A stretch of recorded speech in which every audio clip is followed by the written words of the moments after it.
नमस्कार बच्चों। बीए प्रथम वर्ष की क्लास में हितोपदेश में सभी का स्वागत है। हमने अभी तक जो पढ़ा था उसमें हमने देखा था कि किस प्रकार से विष्णु शर्मा जो है उन राजा के पुत्रों से कहते हैं कि अब तुम्हें नीति परक ज्ञान देने का वक्त आ गया है और अब मैं तुम्हें नीति संबंधी ज्ञान दूंगा और ये मैं तुम्हें जो है कौवा कूर्म मतलब कहने का तात्पर्य जो पशु पक्षी हैं उनके माध्यम से तुम्हें समझाऊंगा। असाधना वित्तहीना बुद्धिमन्तः सुहृत्तमा साधयन्ति आशु कार्याणि काक कूर्म मृग अखवत। और वो क्या कहता है, देखो विष्णु शर्मा कि असाधना यानी कि साधन से हीन, वित्तहीना धन से हीन, बुद्धिमंत बुद्धिमान व्यक्ति भी, सुहृततमा अगर अच्छे मित्र होते हैं तो काक कूर्म मृग अखुवत। काक यानी कौवा, कूर्म यानी कछुआ, मृग हिरण और अखु यानी चूहा, इनके समान आशु शीघ्र ही कार्याणि अपने कार्यों को साधयन्ति साध लेते हैं।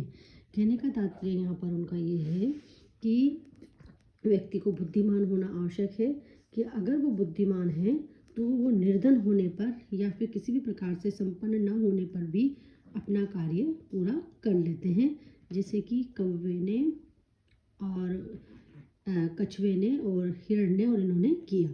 ये जो सब बातें कछुआ हिरण जो सारे नाम चीज़ें आ रही है इसमें, ये सब आगे आएगी, आगे हम इनको पढ़ेंगे, आगे हम इनका अध्ययन करेंगे कि इन सबसे संबंधित कहानियाँ आगे जो है तुम्हारे इसमें पाठ्यक्रम में आएगी। कहने का तात्पर्य ये है कि अगर आपके पास बुद्धिमान मित्र हैं, जो कि ये सब आपस में एक दूसरे के मित्र थे, तो उनके पास चाहे से साधन नहीं हो, पैसा नहीं हो, फिर भी अपने कार्य को पूरा कर ही लेते हैं। मतलब जो बुद्धिमान है और प्रगाढ़ मैत्री में बंधे हुए हैं उनके लिए कोई कार्य करना कठिन नहीं होता है। कहने का तात्पर्य ये है कि बड़ी सरलता से वो अपने कार्यों को संपन्न कर लेते हैं, चाहे से उनके पास धन की कितनी ही कमी हो। जिस प्रकार की कौवे ने, कूर्म ने, मृग ने और चूहे ने, जो कि घनिष्ठ मित्र थे, अपने अपने कार्यों को सिद्ध किया। अभी इस प्रकार की जो बात यहाँ पर विष्णु शर्मा ने कही है वो इसलिए कही है कि ताकि जो राजा के पुत्र हैं उनको मन में क्यूरियोसिटी, जिज्ञासा जागे कि भाई ये कैसे हुआ, कौन थे ये सब, क्या बात है, ये कौन सी कहानी है। तो इसलिए ये बात यहाँ पर विष्णु शर्मा ने कही है। ठीक है, इसके पश्चात अब आगे देखो वही बात आ गई, राजपुत्रा ऊचु। राजपुत्र कहते हैं कि कथम एतत्, भाई ये कैसे, मतलब जब उस राजा के पुत्रों ने सुना कि ये सब जो है धनहीन होने पर, साधनहीन होने पर भी अगर अच्छे मित्र हैं तो उसको प्राप्त कर लेते हैं, तो सब राजपुत्रों ने कहा भाई ये क्या कह रहे हो आप, बात समझ में नहीं आ रही, ये कैसे वायु। तो स अब्रवीत, वह बोला, अस्ति गोदावरी विशाल तीरे विशाल शालमली ध्रुव, कि गोदावरी के किनारे पर एक बहुत बड़ा विशाल शालमली का वृक्ष था। अब यानी कि कहने का तात्पर्य ये है कि यहाँ पर जो है अब विष्णु शर्मा कहानी सुनाना प्रारंभ कर रहे हैं। तत्र नाना दिग देशांतर आगत्य, तत्र यानी वहाँ पर यानी कहाँ पर, कि वो जो गोदावरी के किनारे पर एक बहुत बड़ा शालमली का जो वृक्ष था, उस वृक्ष के लिए यहाँ पर कहा है उन्होंने कि तत्र यहाँ पर नाना दिग देशांतरागत्य, कि अलग अलग दिशाओं से और इनसे आकर के रात्रि के समय पक्षिणों निवसंती, पक्षी निवास करते थे। कहने का तात्पर्य ये है कि उस विशाल वृक्ष में बहुत सारे पक्षियों का घोंसला था। जब रात हो जाती थी तो सारे के सारे पक्षी अलग अलग दिशाओं में जो दिन भर भोजन की तलाश में चले जाते थे, वो रात के समय वापस उस शालमली के वृक्ष पे अपने घोंसले में आकर के निवास करने लग जाते थे। अथ कदाचित, इसके बाद कभी, अवसन्नाय रात्रो, रात्रि के अवसान के समय, कहने का तात्पर्य जब रात्रि खत्म होने वाली थी अस्ताचल चूड़ा अवलंबिनी भगवती कुमुदिनी नायके चंद्रमसी।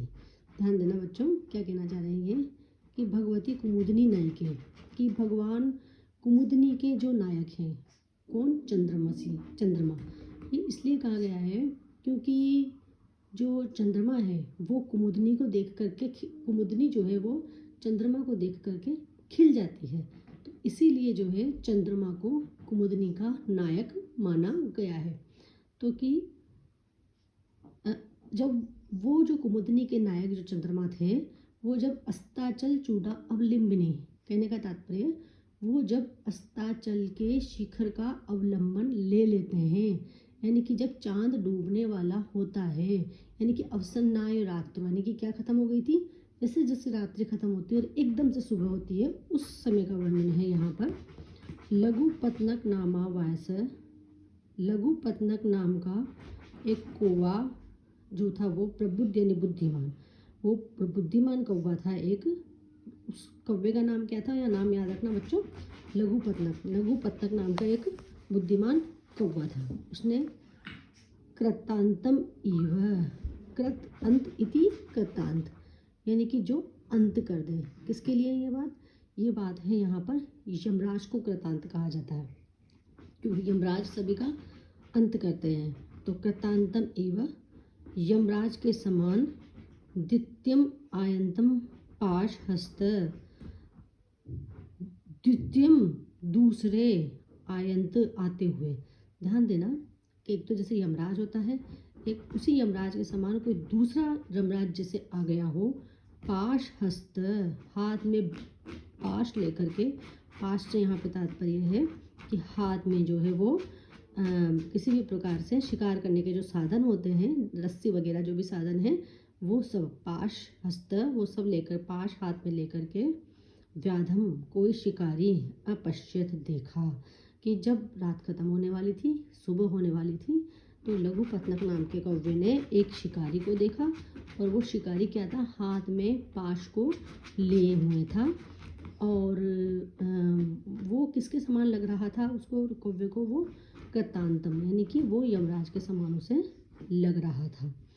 और तम आलोक्य अचिंत्यत, उसको देखकर सोचता है। कौन सोचता है, उसको देख करके जो राजा है, उसको देख करके जो लघु पत्नक नामक कौवा है, वो ये सोचने लग जाता है, अद्य प्रातः एव अनिष्ट दर्शनम जातः, कि आज तो सुबह सुबह ही अनिष्ट के दर्शन हो गए। जैसे सुबह हुई है, मुझे अनिष्ट, क्योंकि कोई शिकारी आया है तो निश्चित रूप से यहाँ पे पशु पक्षियों का शिकार करेगा जंगल में, तो आज तो मुझे सुबह सुबह ही क्या हो गए, अनिष्ट के दर्शन हो गए।